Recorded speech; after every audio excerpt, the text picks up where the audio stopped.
जय हिंद। आज हम अपने अगले सेशन में शेरशाह सूरी के बारे में जानेंगे।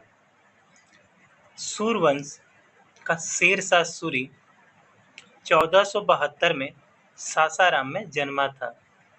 67 वर्ष की अवस्था में 1540 में कन्नौज या बिलग्राम के युद्ध में हुमायूं को बुरी तरह परास्त करने के बाद में शेरशाह गद्दी पर बैठा।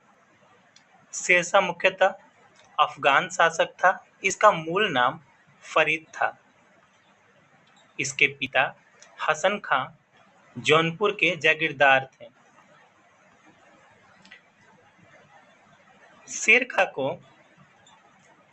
अर्थात शेरशाह सूरी को यह उपाधि बचपन में एक शेर को मारने के बाद इनके संरक्षण के द्वारा प्रदान की गई थी। शेरशाह सूरी ने चौसा के युद्ध में, जो कि 26 जून 1539 को हुआ था, हुमायूं को बहला फुसलाकर बक्सर के नजदीक चौसा के क्षेत्र में शांति प्रस्ताव लेकर बुलाया और वहां पर धोखा देकर बुरी तरह से परास्त कर दिया। हुमायूं को अपनी जान बचाने के लिए वहां के निकट करमनासा नदी में कूदना पड़ा, जहां पर बाद में भिस्ती के द्वारा, जिसे हम निजाम सिक्का के नाम से जानते हैं, इन्हें किसी तरह बचाया गया। हुमायूं द्वारा खुश होकर उसे एक दिन का शासक नियुक्त किया गया था।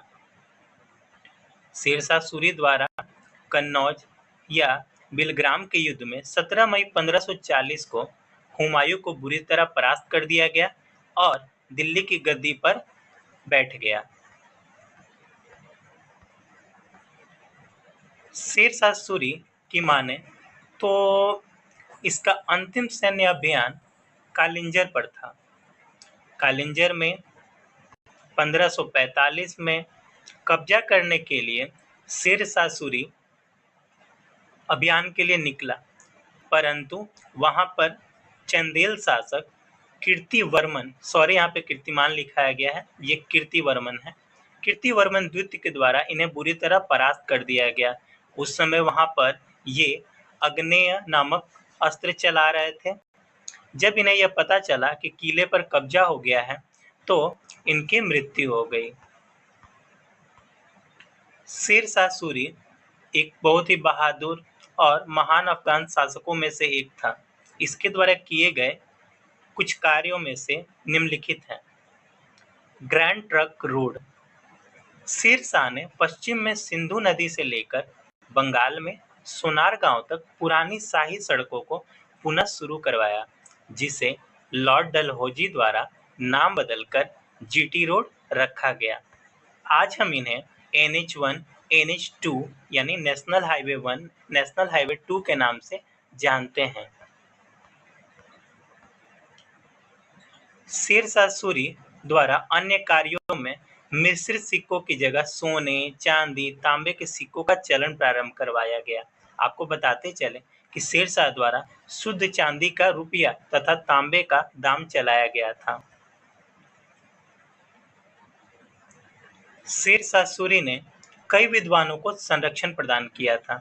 इनमें से एक सबसे महत्वपूर्ण नाम आता है मलिक मोहम्मद जायसी का। आप सभी ने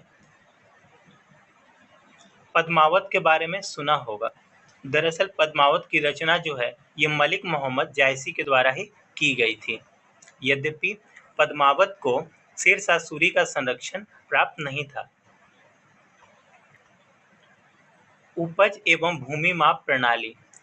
शेरशाह द्वारा पूरे साम्राज्य से उपज का 1/3 भाग वसूल किया जाता था। वहीं दूसरी ओर मुल्तान से 1/4 भाग लिया जाता था।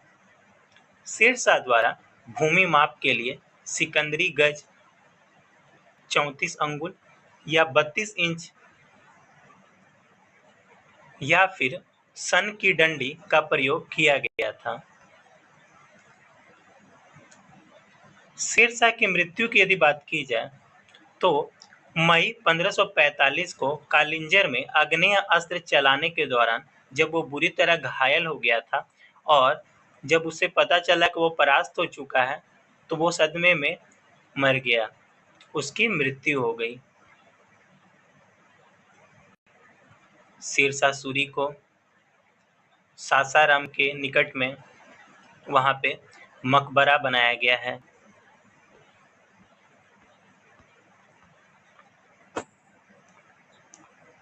तो इस प्रकार हमने देखा कि शेरशाह सूरी जो था यह अफगान शासकों में काफी महान था।